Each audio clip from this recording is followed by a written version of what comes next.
A long time ago there existed a small village called Kwanzaa. Kwanzaa was a village like no other, for it was nestled between two great rivers, the Mwiwe and the Kiboko, which provided for the villagers every need. In the center of Kwanzaa stood an enormous baobab tree, its trunk as wide as a house and its branches stretching toward the heavens like giant arms embracing the sky. The villagers believed that this baobab tree held the secrets of their ancestors and the power to grant wishes to those who treated it with kindness. The story begins on a hot summer day, when the sun beat down upon the village like a relentless drum. The villagers were busy preparing for the annual harvest festival, which would take place in a fortnight's time. The air was filled with the sweet scent of ripe mangoes and the sound of laughter and chatter. In a small hut on the outskirts of the village lived a young boy named Kofi. Kofi was an orphan who had been taken in by the village elder, a wise and kind woman named Akua. Akua had raised Kofi as her own, teaching him the ways of the forest and the traditions of their people. Kofi was a curious and adventurous boy, always eager to explore the world beyond his village. He spent most of his days helping Akua with her chores, learning about the medicinal properties of plants, and listening to her stories about the ancient gods and goddesses. One day, while out collecting firewood in the forest, Kofi stumbled upon a hidden clearing deep in the woods. In the center of the clearing stood an enormous stone statue of a lion, its eyes gleaming with an otherworldly intensity.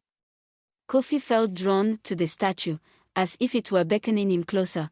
As he approached the statue, Kofi heard a low rumbling voice that seemed to come from within the stone itself. The voice spoke to him in a language he couldn't understand, but somehow, he knew exactly what it was saying. "Kofi, son of the village, I have been waiting for you. I am the guardian of the golden baobab, and I have been charged with the task of finding a worthy successor to inherit its power. Are you willing to accept this challenge and embark on a journey to discover the secrets of the golden baobab?" Kofi's heart skipped a beat as he hesitated for a moment. He looked around the clearing, wondering if anyone was playing a trick on him, but he was alone. The voice seemed to come from within the statue itself, and he felt a strange energy emanating from it. Finally, he nodded his head, and the voice spoke again. "Then let us begin. Follow the path that leads to the golden baobab, and you will find the first trial waiting for you. But be warned, Kofi, the journey will be fraught with danger, and you will need all your courage and wit to succeed." And with that, the statue fell silent, and Kofi found himself standing alone in the clearing. He looked around, trying to get his bearings, and spotted a narrow path leading out of the clearing. He took a deep breath, shouldered his bag, and set off on his journey to find the golden baobab. As Kofi walked, the forest grew denser, and the trees seemed to close in around him. He heard strange noises all around him, the chirping of crickets, the chattering of monkeys, and the rustling of leaves. The air grew thick with the scent of blooming flowers, and Kofi felt his senses come alive. After a while, the path opened up into a vast savanna, stretching out as far as the eye could see. Kofi shielded his eyes from the sun and scanned the horizon. In the distance, he spotted a cluster of trees surrounding a massive baobab. The tree seemed to glow with an otherworldly light, and Kofi felt a shiver run down his spine. He knew that he had finally found the golden baobab. But as he approached the tree, he realized that something was amiss. The air around the tree seemed to vibrate with an eerie energy, and the trees surrounding it seemed to lean in, as if they were trying to listen to his thoughts. Suddenly, a figure emerged from the shadows. It was a tall, gaunt woman with long silver hair and eyes that glowed like embers. She regarded Kofi with a piercing gaze, and he felt his heart skip a beat. "Welcome, Kofi," she said in a voice that sent shivers down his spine. "I have been waiting for you. My name is Malaika," and Malaika gestured to the golden baobab. "This tree holds the secrets of our ancestors and the power to grant wishes to those who prove themselves worthy. But first, you must face the trials that guard the tree's power." Kofi steeled himself, ready to face whatever challenges lay ahead. Malaika nodded in approval. "The first trial is the labyrinth of reflections. Are you prepared to face it? Kofi nodded, and Malika led him to a nearby entrance hidden behind a thick veil of foliage. The air around the entrance seemed to ripple and distort, like the surface of a pond on a windy day. Malika handed Kofi a small, delicate mirror. In the labyrinth, you will encounter reflections of your past, present, and future. Use this mirror to confront your fears and doubts. Remember, the reflections are not reality, but they can reveal hidden truths about yourself. With that, Malika pushed Kofi gently into the labyrinth. The entrance sealed behind him, and Kofi found himself in a maze of twisting corridors and dark chambers. The air was thick with the scent of smoke and ash. As he navigated the labyrinth, Kofi encountered reflections of himself at different stages of his life. He saw himself as a young boy, playing with his friends in the village. He saw himself as a teenager, struggling to come to terms with his identity. And he saw himself as an old man, wise and content, but also worn and weary. Each reflection presented Kofi with a challenge. He had to confront his fears and doubts, and make difficult choices that would shape the course of his life. The mirror that Malika had given him proved to be a valuable tool, allowing him to see beyond the illusions and deceptions that the reflections presented. After what seemed like hours of navigating the labyrinth, Kofi finally emerged into a bright, sunlit chamber. The room was filled with a dazzling array of colors and patterns, and the air was sweet with the scent of blooming flowers. Malika was waiting for him, a warm smile on her face.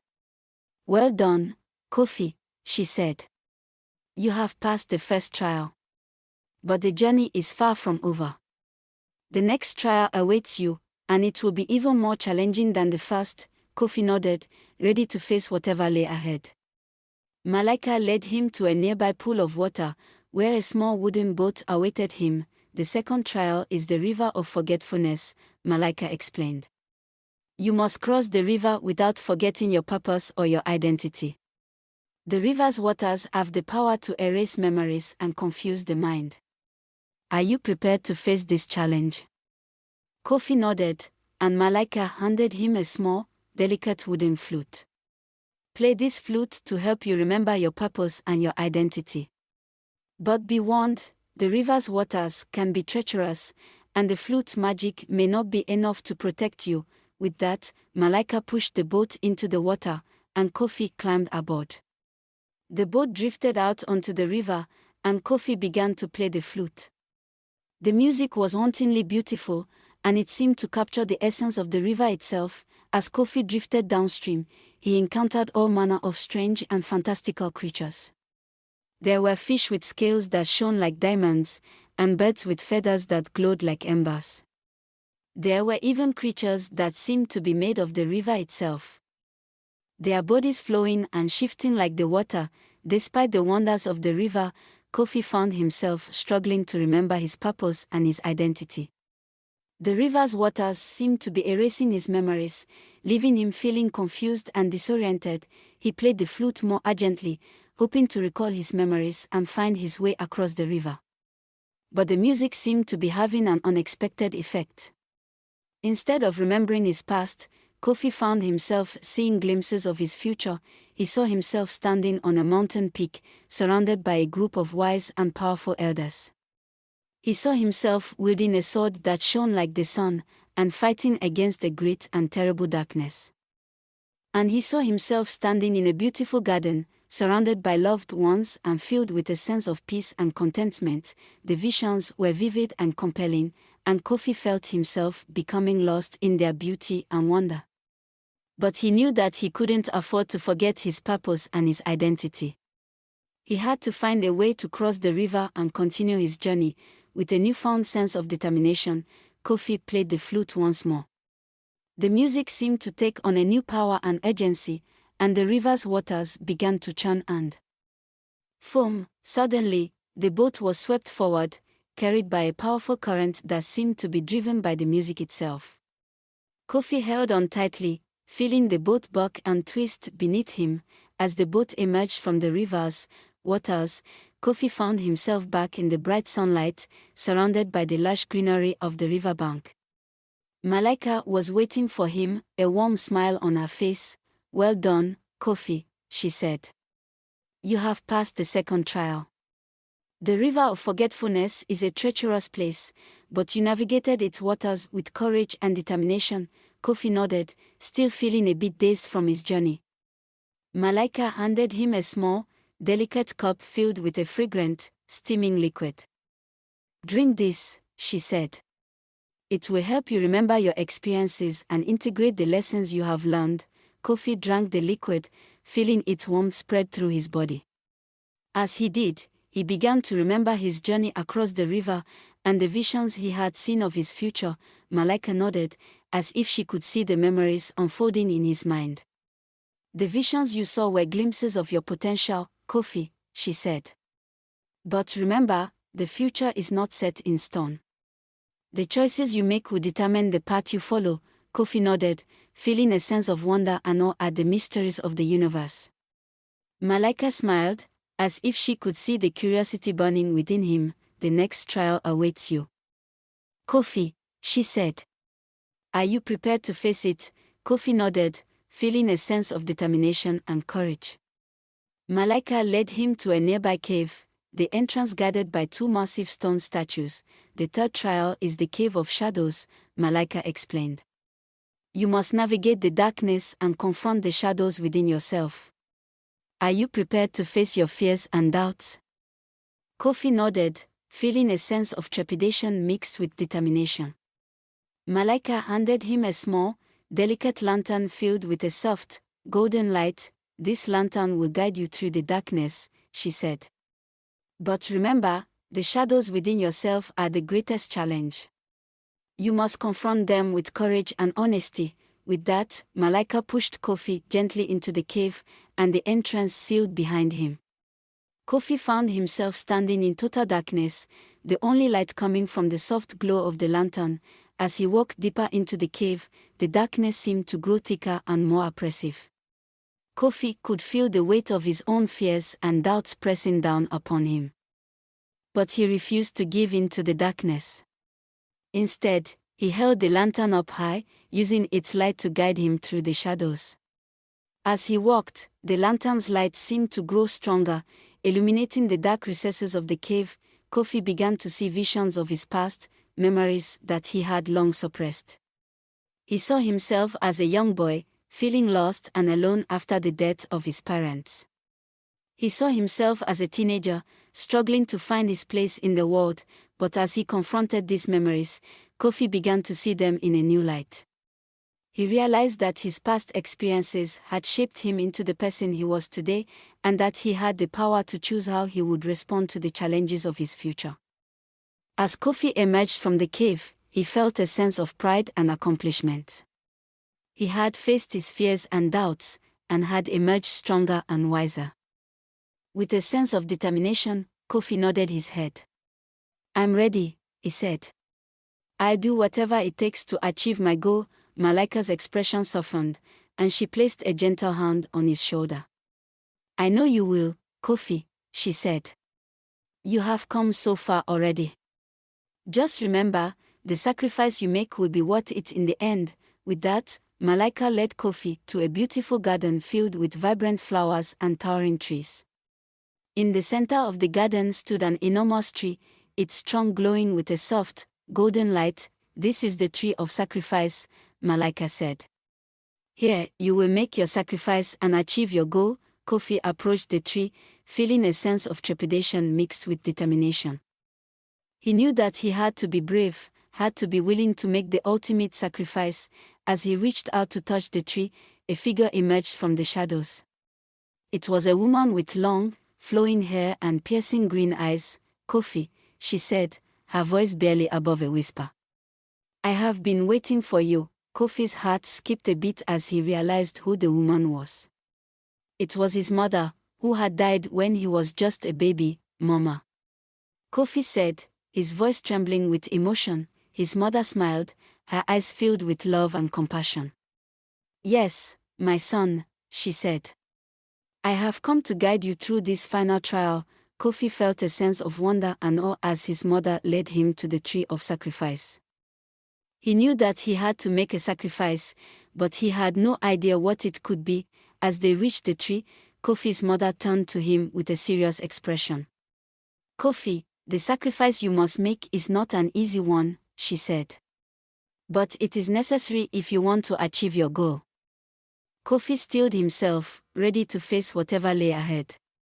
"What is the sacrifice?" he asked, his voice firm and resolute. His mother's expression softened, and she placed a gentle hand on his shoulder.